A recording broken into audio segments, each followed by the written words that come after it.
দৈর্ঘ্য একটা, প্রস্থ একটাই, উচ্চতা দৈর্ঘ্য ইজিক্যাল টু প্রস্থ ইজিক্যাল টু উচ্চতা। তো এখানে আমরা দৈর্ঘ্য প্রস্থ উচ্চতাটা ইউজ করব ঘনকের বাহু, ঘনকের বাহু, যেটাকে বলা হয় এই চ্যাপ্টারে এ। এ মানে হচ্ছে ঘনকের বাহু, এটা মনে রাখবেন। এ মানে কি? ঘনকের বাহু। ওকে, এবার আমরা ঘনক আর আয়তন এই দুইটা মিলিয়ে আমরা সূত্র দেব। অঙ্ক একদম সহজ, ঠিক আছে? পয়েন্ট করো সবাই। কি পয়েন্ট করলা? আয়তঘন।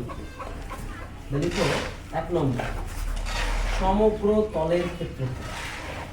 সমগ্র তলের মানে একটা আয়তঘন পুরোপুরি ভাবে যে ক্ষেত্রফলটা থাকবে সেটা কি সূত্র?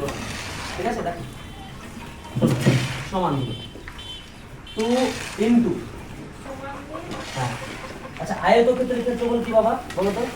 দৈর্ঘ্য গণিত প্রস্থ। তেমনই আয়ত ঘন যেহেতু করছি, দৈর্ঘ্য গণিত প্রস্থই হবে, শুধুমাত্র সব দিকটা যোগ হয়ে যাবে। কেমন? দৈর্ঘ্য গণিত প্রস্থ একবার, ঠিক আছে? যেহেতু 3টা মাত্রা তার জন্য আবার দৈর্ঘ্য গণিত উচ্চতা। দেখো বলো, প্রস্থ দিয়ে যদি আমরা করি, প্রস্থ ইনটু উচ্চতা।